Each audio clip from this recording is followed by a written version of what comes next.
My daughter married a dreamer, Richard said, swirling his scotch with a grin that somehow made the chandelier light look cruel. But don't worry, Alex, I hear every startup needs a mascot. His sons roared. One slapped the polished table. Even the server smirked. Across from me, Rachel tried to stifle a laugh but failed. Dad? She muttered, but it was the kind of protest that came with a smile. I didn't flinch. I just picked up my glass of wine, cheap Merlot he probably kept around for the non-drinkers, and raised it slightly. To mascots, I said, and took a sip. The thing about being humiliated by people who think they've already won is they don't notice what you're doing while they celebrate. They just assume you're folding. That night, I didn't argue, didn't defend my little app idea. I didn't tell them it wasn't an app at all, or that 3 days ago I'd inked a silent pre-seed agreement with a VC group that didn't care what my last name was. Instead, I said goodnight, kissed my wife on the cheek, and by midnight I was back in the basement, hunched over the blue light of my monitor while their laughter still rang in my head. It wasn't just the comment. It was how normal it felt to everyone, like the whole table had silently agreed years ago that I was less. Less than her brothers, less than her father, less than the polished men with Rolexes and titles who sat around that oversized mahogany table talking about deals and country clubs and liquidity events they barely understood. And that's what makes this worth telling, because some of you, maybe most, are just like me.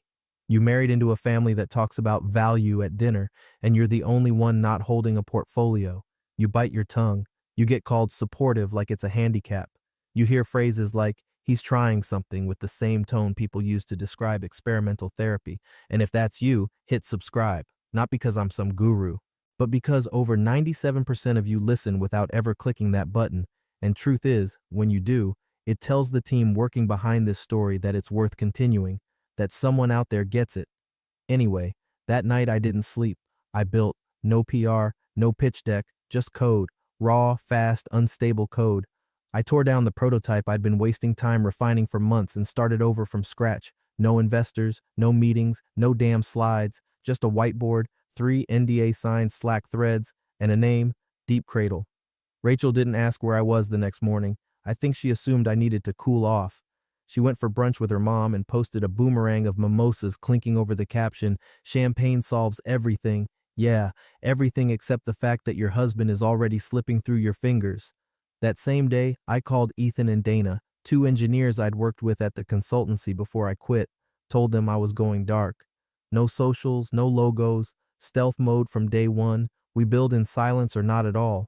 Dana asked, "You sure you want to go ghost on this? What if they beat you to market?" I told her the truth. I'm not building for them anymore. I'm building because I owe myself something I never cashed in. Belief. I don't think people understand what humiliation does to certain men. For some, it crushes. For others, it flips a switch. That dinner, those words, flipped mine. Richard thought he was just teasing his son-in-law. What he actually did was hand me the single most powerful form of fuel I'd ever felt, silent rage mixed with clarity. I moved my desk into the garage, pulled out the whiteboard, wrote one sentence, "Make them regret not asking what I was building." That was the first week. No headlines, no funding announcements, just silence and the hum of a server rack running too hot. And by the end of that week, one of Richard's favorite analysts would be knocking on my door with a valuation that made his toast look like a tombstone. I didn't quit. I disappeared. There's a difference. Quitting is loud. It comes with boxes and farewell cake and a LinkedIn post that pretends to be hopeful. Disappearing is surgical. You pull your name from the website, deactivate your Slack, forward your inbox to legal, and set your Zoom to inactive. No goodbyes, no explanation. I gave notice to HR, not my boss. Didn't even wait for a response. I just stopped showing up. Rachel found out a week later. "You left?" she asked, one eyebrow raised, more annoyed than surprised. I didn't see the point, I said, pouring coffee like we were talking about weather. Consulting wasn't taking me anywhere real. She stared at me. "We have a mortgage." I smiled into my mug. "It's paid." She blinked, then walked out of the kitchen. She didn't ask where I was going the next morning, or the next, but I saw the way she watched me now, like I'd become some foreign object in the house, a thing she couldn't label, couldn't control, and when she couldn't explain me to her friends, she just stopped mentioning me altogether. The house got quieter, but quieter was good. Quieter meant progress. In the background, the new entity was forming. I set up the LLC through an anonymized legal proxy in Delaware, registered the patent under a holding firm, transferred code repositories to a clean Git system. Ethan and Dana were already building modules from opposite coasts. We worked through encrypted video chats and a shared whiteboard that reset every 72 hours. I didn't just want stealth, I wanted vanish proof. One morning, while Rachel was out networking with her Pilates group, I drove 2 hours out of town and met Calvin in a parking garage. He used to run acquisitions for a firm in Singapore. He now works through shadows, does deals for people who want zero public trail. I handed him a term sheet with no name on it, just numbers and specs. "You're serious about this?" he asked. "Deadly," I said. He smirked and slid me a tablet. On it, 7 logos, all major firms, all in talks for Series A in our exact niche. "They're 2 quarters ahead of you," he said. "They're also wrong," I replied. "They're building for consumers. I'm not." Calvin raised an eyebrow. "Then who's the buyer?" "Everyone they're ignoring." And just like that, the deal moved. He tapped in a transfer to my LLC, handed me a hard drive with compliance architecture, and disappeared into an elevator. I never asked where he got his data. He never asked what I was really building. Back home, Rachel was scrolling Instagram in the kitchen. She looked up briefly. "You were gone a while." "Had a meeting," I said. "With who?" "Someone who doesn't post selfies from Pilates." She rolled her eyes. I grabbed a protein bar and went back to the garage. I wish I could say she grew suspicious, but the truth is, Rachel didn't want to know. She wanted me to fail, quietly, because failure is easy to explain to your father. Success, though, success without his help, that's threatening. The NDA came next, not just for the team, but for everyone. Calvin insisted. Deep Cradle wasn't just a tech play, it was a black box with rules. Nobody talks, nobody leaks, nobody even says the word Deep Cradle outside the boardroom. I signed my own copy in blood, figuratively.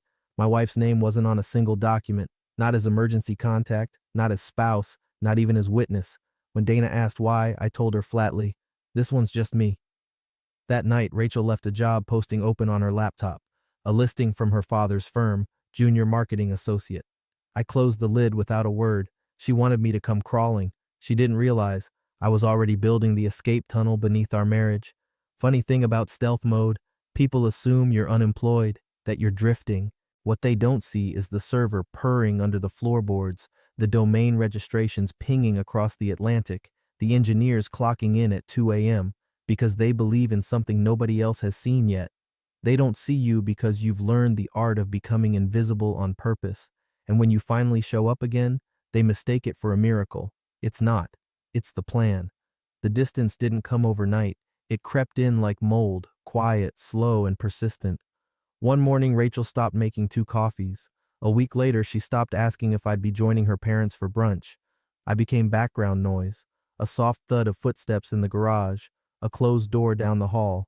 Not a partner, a presence. "Maybe," she said one evening, arms folded at the kitchen island, "you should look into a real job." I didn't look up from my laptop. "Define real," she scoffed. "You know what I mean." "Do I?"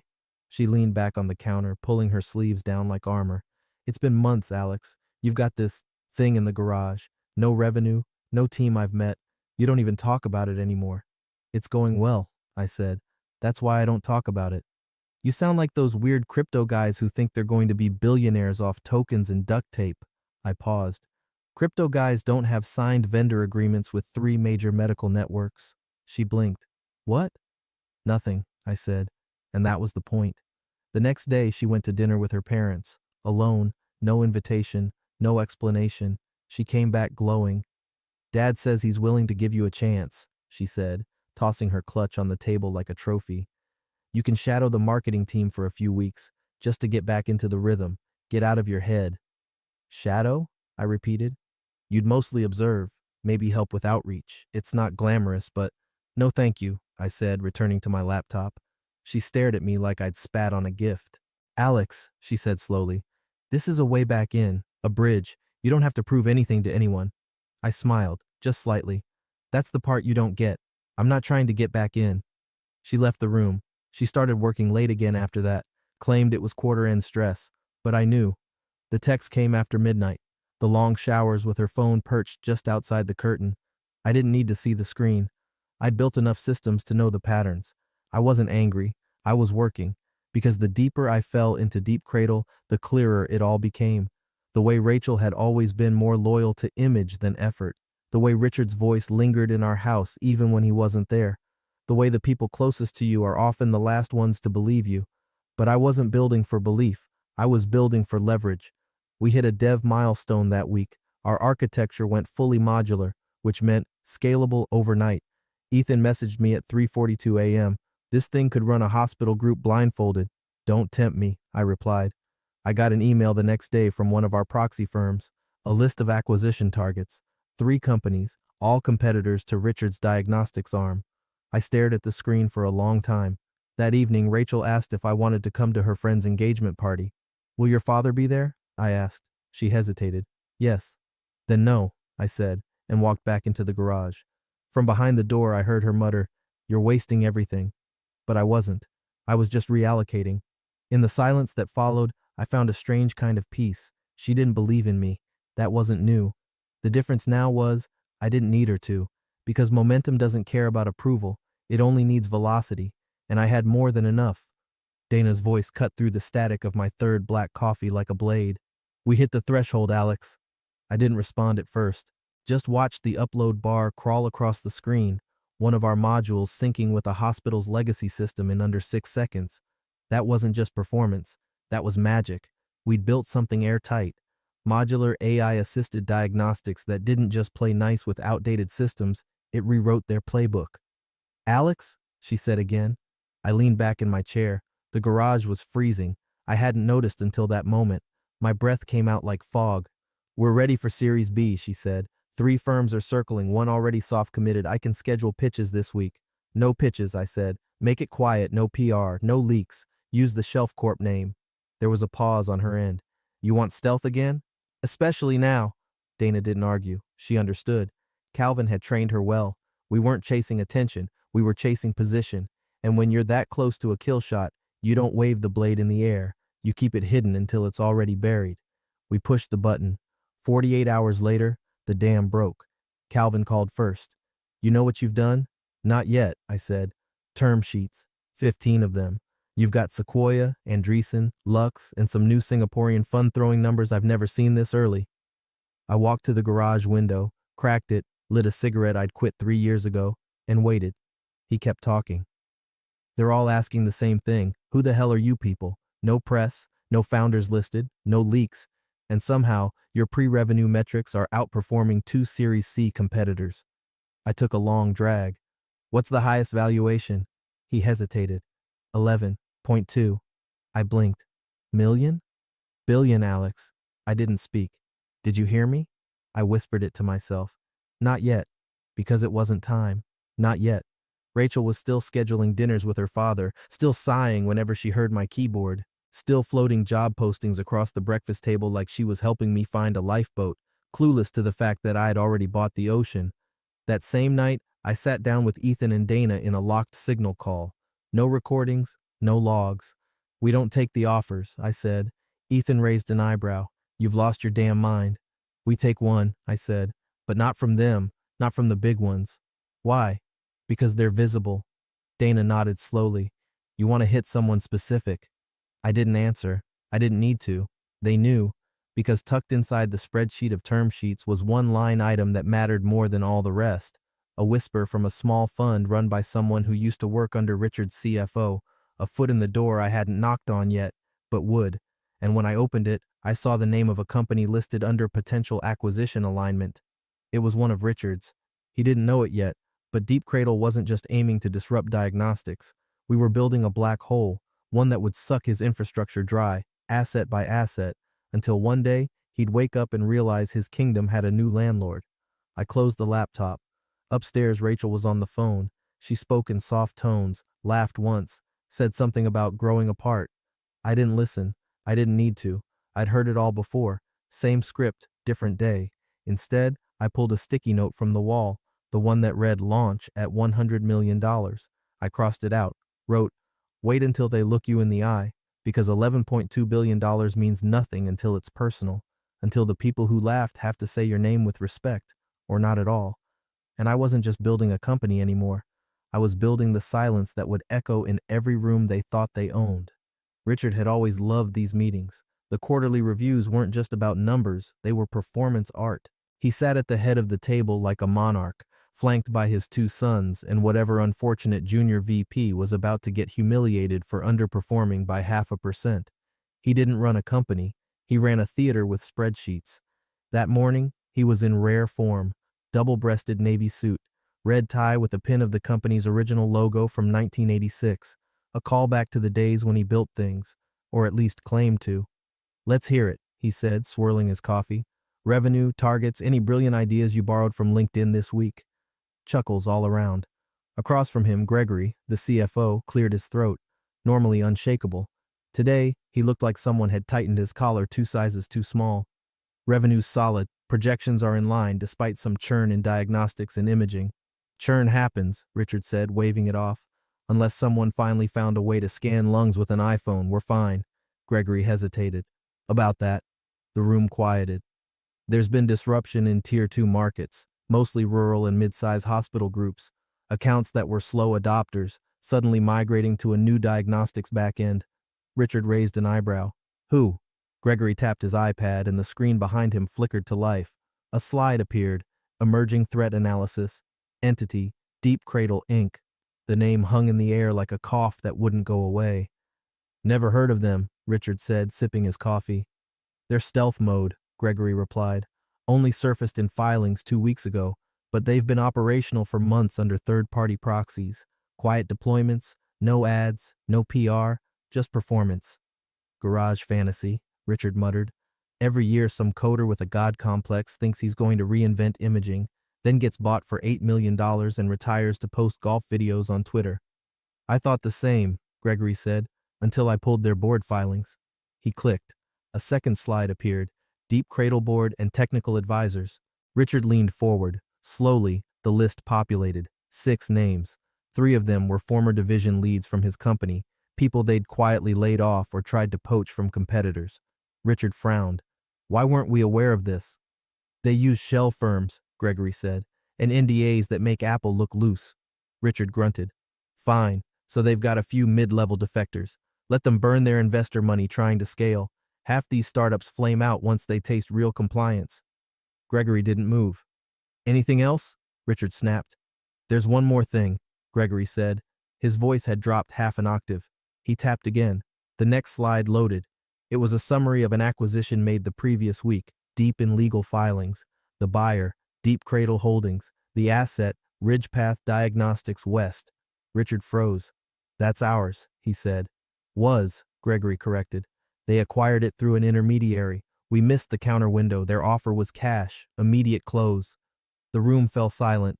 For the first time, Richard's sons stopped tapping their pens. He narrowed his eyes. "Who's the founder?" Gregory didn't answer immediately. "I said, who?" Gregory swallowed. "There's only one listed majority holder.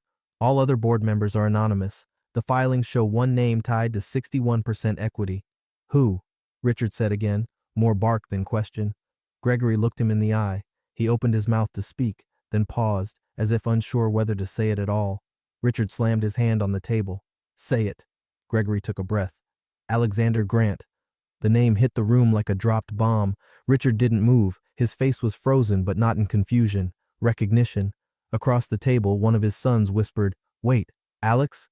Gregory nodded slowly. No one laughed this time. No snide remarks, no jabs about garage apps or dreamers, just a long, growing silence.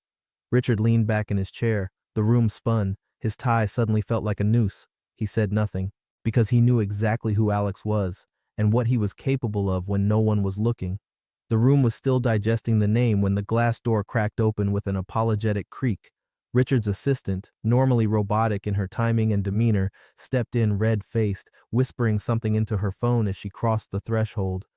"Mr. Tolland," she said, clutching the receiver like it might bite her. "Urgent call from Compliance Council. They say it can't wait." He waved her off. "Tell them I'm in a meeting." "They said now," she whispered, glancing nervously at the screen behind him. Richard exhaled sharply, annoyed. "Fine. Put it on speaker." She placed the handset on the table and hit a button. A voice crackled through, calm, measured, but unmistakably urgent. "Richard, it's Maynard. We've got a situation." "Apparently," Richard muttered. "I've just been informed my son-in-law thinks he's Steve Jobs. No, you don't understand. We've been combing the filings. Deep Cradle was structured through a nested stack of proxy firms, but the final acquisition disclosures, they're clean. No aliases, no shell ownership. So? So the founder is Alexander Grant. He owns 61% of Deep Cradle outright, not through shares, through voting class equity. The line went silent for a moment. Everyone in the room was frozen. The screen behind Gregory updated, almost in sync with the voice. Slide 7. Founder, Alexander Grant. Equity, 61%. Class A voting shares. Position, CEO and board chair. Gregory stared. One of the sons mouthed, "What the hell?" to no one in particular. And then, from the far corner of the room, a quiet voice. It was Rachel. She hadn't said a word since she arrived with Richard earlier that day, claiming she was just sitting in to learn. But now, as her father's empire shuddered in real time, her voice was small, unsure. "Wait, Alex?" All heads turned. Gregory nodded slowly. "It's him." Rachel blinked. "But, no, he was working in the garage." Richard looked at her, finally speaking, his voice low. "You didn't know?" She shook her head, dazed. "He told me it was just a prototype, said it wasn't ready." "It's more than ready," Gregory said, scrolling to the next slide. 11.2 billion valuation, closed Series B yesterday, term sheets from half the valley, and he just acquired Ridgepath, in cash. Rachel's face drained, her mouth opened, then closed again. She looked like someone who'd been tossed into a movie halfway through and couldn't figure out who the villain was. Gregory cleared his throat. "There's more." Richard didn't respond, just stared at the screen. Deep Cradle's filings show a target list, strategic verticals, 5 align with our subsidiaries. Richard's knuckles whitened around the armrest of his chair. "They're not just competing," Gregory said. "They're circling." Rachel turned to her father. "Dad, did you know?" His jaw flexed. Of course not. But he had the look of a man who'd just remembered every single time he'd mocked that name at the dinner table. Every smug jab, every backhanded toast, every patronizing "Alex is still figuring things out" he chuckled through while his son-in-law sat 2 seats down, silently carving the knife. On the screen, another update flashed. A press inquiry to Deep Cradle's legal inbox returned with a 2-word response. No comment. Rachel sank into her chair. No one moved. No one breathed. Because the joke they all thought they were in on had just become the script they were trapped inside. When I stepped through the front door that night, the house felt strangely clean, not just neat, sterile, like someone had wiped down every surface while pacing in circles.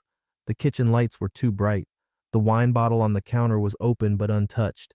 Rachel stood next to it barefoot, arms crossed, eyes locked on me like I'd just walked into the wrong house. She didn't say hello. "Why didn't you tell me?" she asked, barely holding the tremor out of her voice. I set my keys on the counter, calm, unrushed, like I hadn't just shattered her family's business model and pulled the pin from a grenade no one knew I was holding. "You weren't interested," I said, heading to the fridge. She followed fast. "Don't play it like that. You hid this." I cracked a bottle of water and took a slow sip. "No, I built it. There's a difference." Her jaw tightened. "My father is furious." I raised an eyebrow. "Was he not furious when he called me a mascot at that dinner?" "That was a joke." "No," I said, calmly placing the bottle on the table. "That was his mask slipping." She stared at me, stunned by the coldness, or maybe the clarity. "He says you blindsided him," she whispered. I smiled, just slightly. "I didn't." He laughed. "That's not a blindside. That's arrogance with bad timing." She didn't reply, just stood there breathing hard. I could see the shift behind her eyes. Not anger, not yet. Confusion, realization, the slow crumbling of the narrative she'd been using to prop herself up for years. Rachel had married potential, then tolerated struggle. But what she couldn't stomach, what she never expected, was distance. The quiet, surgical distance of someone who no longer needed her validation, not her father's, not hers, no one's. "You've been working with my family's ex-employees behind my back?" she finally snapped. "Not behind," I said. "Just without." She blinked. "Why?" I didn't flinch. "Because they listened." That hit, harder than I thought it would. Her shoulders fell just a bit. She looked away. I could almost hear the gears turning, rewinding over the months of silence, the cold shoulders, the sighs at breakfast, the smug dinner parties. All the moments she thought she was gently pushing me toward reality, not realizing she'd pushed herself out of my orbit entirely. My father says he won't forgive this, she muttered. I shrugged. He forgave himself for worse. You're trying to humiliate him. I tilted my head. No, that would require effort. I just built something. His ego tripped over it. She looked at me like she was seeing someone she didn't know. And maybe she was. I had spent so long playing small in this house that the full version of me didn't even fit in the kitchen anymore. I don't know who you are right now, she said. I leaned in slightly. I'm the same man who sat across from you every night while you checked Instagram, the same man who asked for 5 minutes to explain a prototype and got told later. Every time. I didn't change. You just stopped looking. She opened her mouth, then closed it. Whatever comeback she had evaporated under the weight of her own awareness. I started toward the stairs. She called after me. So what happens now? I paused at the landing, turned just enough to meet her eyes. Now, I said, now I get some sleep. Big day tomorrow. And I climbed the stairs, leaving her in that too-clean kitchen, standing between an unopened bottle of wine and the soundproof silence of someone she no longer understood. She wanted a version of me she could explain at dinner. I'd become something no one at that table had language for. A week later, the first shoe dropped. It came in the form of a sterile PDF, just another legal update buried in the daily board briefing packet.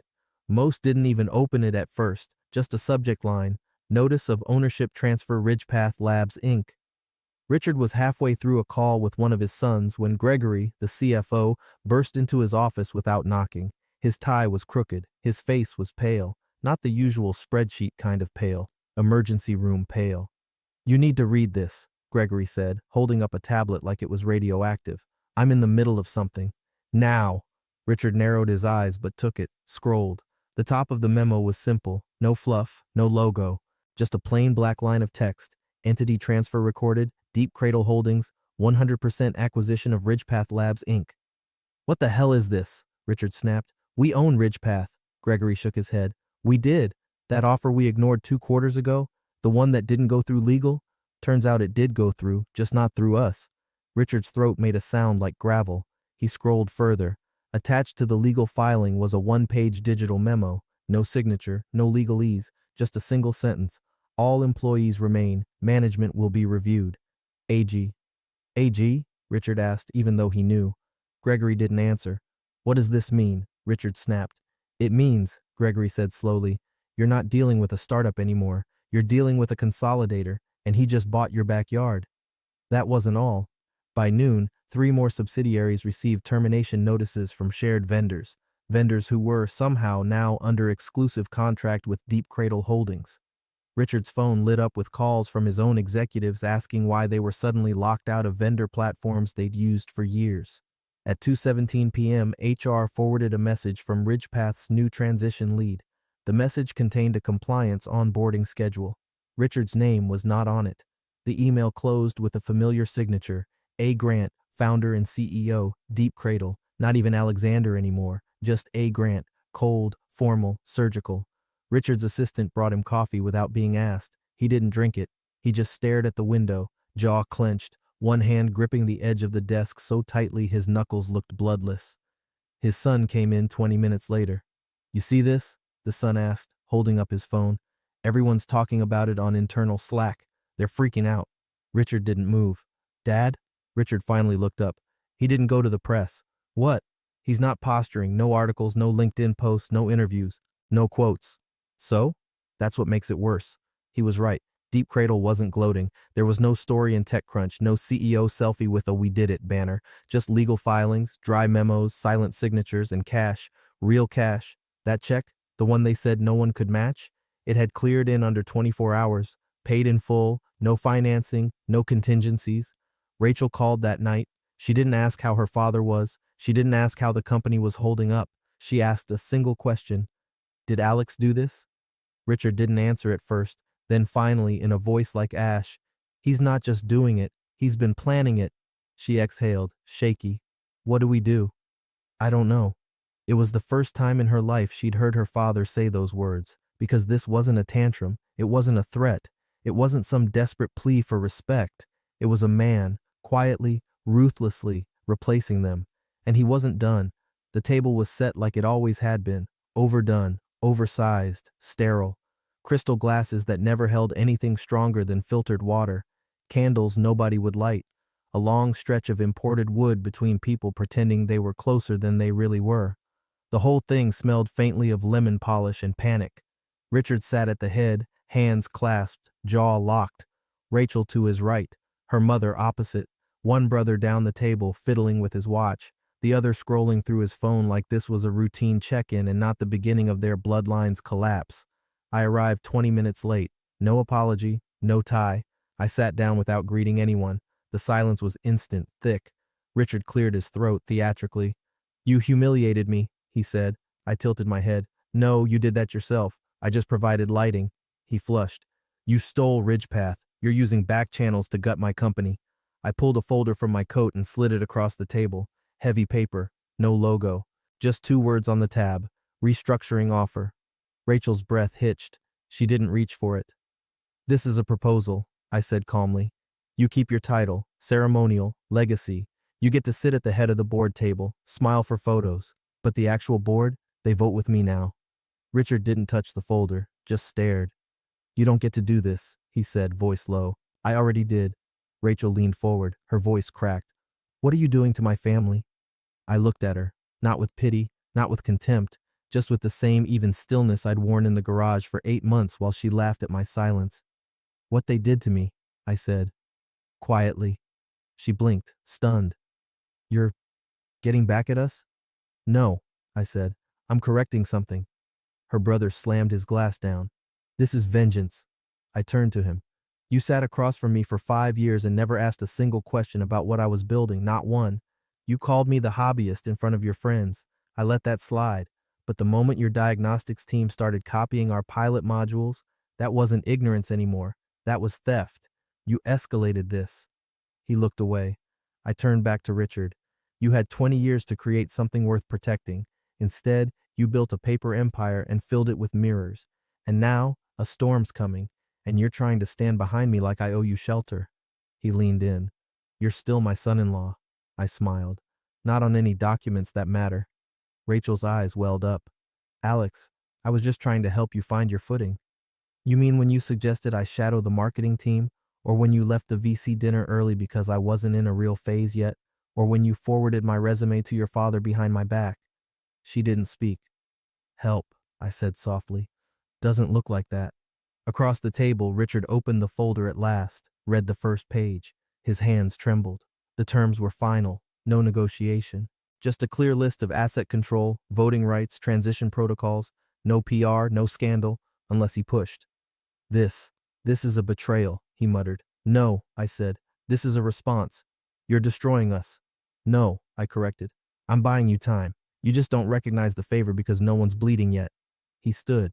So did one of the brothers. Rachel didn't move. I stood last, adjusted my jacket, no rush. Before I left, I turned back to them all, the table I used to sit at like a guest. "You told me I wasn't a real entrepreneur," I said, "that I didn't belong in your world." Then I nodded at the folder. "But your world belongs to me now." And I walked out, leaving behind the candles, the crystal, and a silence they couldn't decorate away. Richard sat alone in his office, unmoving, lit only by the glow of dual monitors and the early gray light leaking through the blinds. He hadn't slept. There was still coffee in the mug from 3 a.m., cold now, untouched. His tie was off, top button undone, hair thinner than it had looked yesterday. His phone vibrated once on the desk. A single message from Gregory, the CFO. "Update, founder confirmed, valuation verified, offer accepted." He read it 3 times, no flourishes, no caveats, just facts. His mouse hovered on the company's internal site. Refresh. The homepage loaded. His name was still there, but the title had changed. Richard Tolland, honorary chair emeritus, not CEO, not chairman, just a plaque, a handwave to the past, legacy, heritage, whatever word they use when they want someone to shut up and smile. He stared at it like it might revert. It didn't. Across town, the elevator doors opened to a different kind of office. Smaller, sleek, quiet, clean glass, one security badge swipe, no marble, no reception, just motion sensor lights and people who didn't stop what they were doing when the door opened. They just nodded once, then kept moving. Alex walked in. He carried no briefcase, no laptop. just a keycard and a single manila folder tucked under one arm. He didn't speak to the assistant, didn't need to. Inside his corner office, walls matte black, minimalist, the sun poured in from floor-to-ceiling windows, a long glass desk, a whiteboard scrawled with modular architecture diagrams, and two items on the far wall. The first, a framed photo of that dinner, the one where Richard had raised his glass, face lit with smugness, flanked by sons and colleagues laughing like the future was guaranteed. The image had been taken by Rachel, cropped and filtered, once proudly posted to her social media with the caption, "Legacy in Motion." Now, it was sealed behind museum-grade glass.